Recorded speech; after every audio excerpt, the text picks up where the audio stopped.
Hi everyone, it's Roxy here, and you may have noticed by the title of the video that this is my first video in my new After Dark series called Out of the Shadows. In this series, I will be discussing After Dark topics in the furry fandom that are more, mainstream. More people know about these things, but these things need to be addressed. People need to know about these things, and these things need to be talked about just like any other topic. So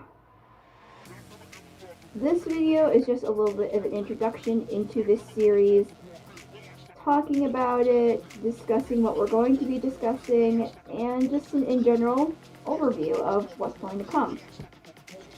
So the first thing that I want to address to those of you watching and to anyone who might have a question, because most of my personal friends have asked me this question, and I figured I would get this out of the way. I do not engage in any of these sexual activities that I'm going to be discussing in this series, in or out of suit. I don't shame on people who do these sexual activities, that's why I'm going to be talking about them, but I personally do not engage or have any interest of doing these After Dark activities. My suit is for entertainment and just for me having fun. I keep my suit clean and healthy, and she always smells like berries or cotton candy or sugar cookie, if I can find my sugar cookie spray bottle. So Roxy is always clean and always smelling good. She will never ever be dirty. Just to get that out of the way, because I know some people are a little weirded out by this, and trust me, this is weird. We dress up as giant animals. I get it. But with me, you never have to worry about my suit being dirty. And typically when you meet a furry, you don't have to worry about that with anyone. Us furries keep our suits very, very clean, always washed, brushed, and smelling and looking its best. So, just in case you happen to meet a furry while you're walking out, I don't know, downtown one day or at a convention, us furries will always keep our suits clean and healthy for us to wear and for people to come up and hug us and have fun with us. So, on to the introduction aspect of this series. This video, I just want to talk about, well, us being adults. We are all adults here. Typically in the furry fandom, most furries who have, especially the ones who have fursuits, are over the age of 18, because most fursuit makers will not work with minors, because they typically can't trust minors. You're not done growing as a minor. If you want to commission a fursuit makers will typically say wait till you're over 18, because this means you have control of your own money and you're pretty much done growing. You don't want to commission a fursuit when you're like 13 and then you have a sudden growth spurt and then you can't fit into it. Usually people who are over the age of 18 have fursuits. That's not to say you can't join the furry fandom when you're young, it's just fursuit makers will typically not work with minors. So pretty much, I want to say about, most of the fandom is adults. So in the fandom, we are adults. So we are over the age of 18 and we are allowed to partake in sexual activities. Now, most of us love, entertaining people, going for a fursuit meet downtown, hanging out with fellow friends and furries, the more fluffy, cuddly, cute side of the fandom. And we love doing that. We love going to conventions, meeting new people, having fun. That's typically what you see in the mainstream, is furries having fun, interacting with children, other people, and just having a good time.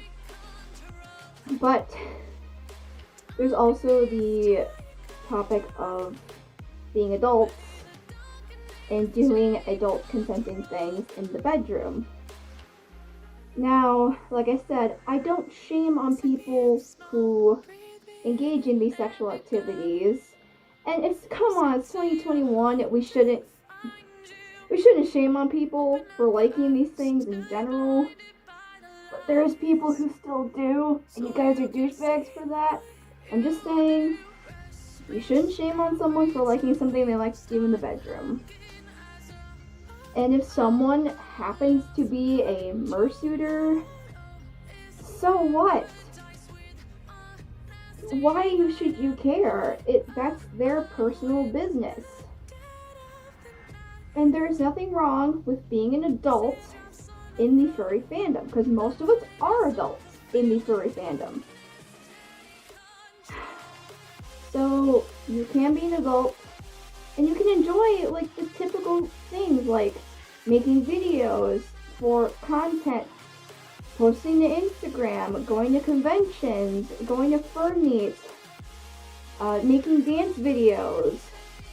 Those are typically the things you'll see if you look up like furry YouTube and you see like fursuit dancers, conventions, and stuff like that. The more fluffy and cupcakes and rainbows type cute stuff, like with the My Little Pony fandom. I used to be a brony. I'm not really anymore, but I used to really like My Little Pony. But that's typically what you'll see is the conventions and the really cute, awesome stuff. But then you have the underlying After Dark topics of being an adult. So, this series is going to cover those adult After Dark topics in the furry fandom. Like mersuiting, the weird kinks and fetishes, what to do when you're in a convention, and what the media likes to talk about at those conventions. If you look up like the weird furry news, you'll see there's some conventions where shit happened, and that's how furries get a bad rap, is shit that happens at conventions that the good furries don't want happening, but then the bad furries, they just ruin it for all of us. And that's how the furry fandom will get a bad rap, is from other furries not following the rules and doing shit that ruins it for everyone else. And there was a convention. I can't remember what convention it was. I think it was FWA. It was either FWA or Anthrocon. No, I think it was FWA. And, well, I guess these two members of the furry fandom, I'm pretty sure they were members of the fandom, couldn't wait to get to their bedroom to do the nasty, and they started having it right in the middle of the hotel lobby. I am not joking, this happened. It was really weird. But then the media decided to cover that, and basically that sheds a bad light on the furry fandom, because you have two individuals who are idiots who couldn't wait to get to their bedroom, and then it just ruins it for all of us. So I want to shed light on this and say, hey, most of us are not like this. We follow the rules, we do things the right way, we have clean suits, we just want to have fun and make content and do fun things in the fandom. But you have the adult side, and that's the side I want to talk about. And we don't want to have it ruined for us the way that the media likes to cover it, and the way that other furries ruin it for us. And it's not fair to the rest of us who have to endure this backlash of these other bad furries. So anyways, I just figured I'd cover that and what we're going to be discussing. And I'm very, very excited to be talking about this series and these topics because, like I said, I feel like they need to be addressed and the information needs to be spread to those who don't know about it, or those who know but don't really have any context or who aren't very familiar with it. So I feel like more people need to be aware of these subjects. So in the next one, we will be talking about mersuiting, what it is, and why it's such a big deal amongst normies in the furry community. So I will wish everyone a good night and bye!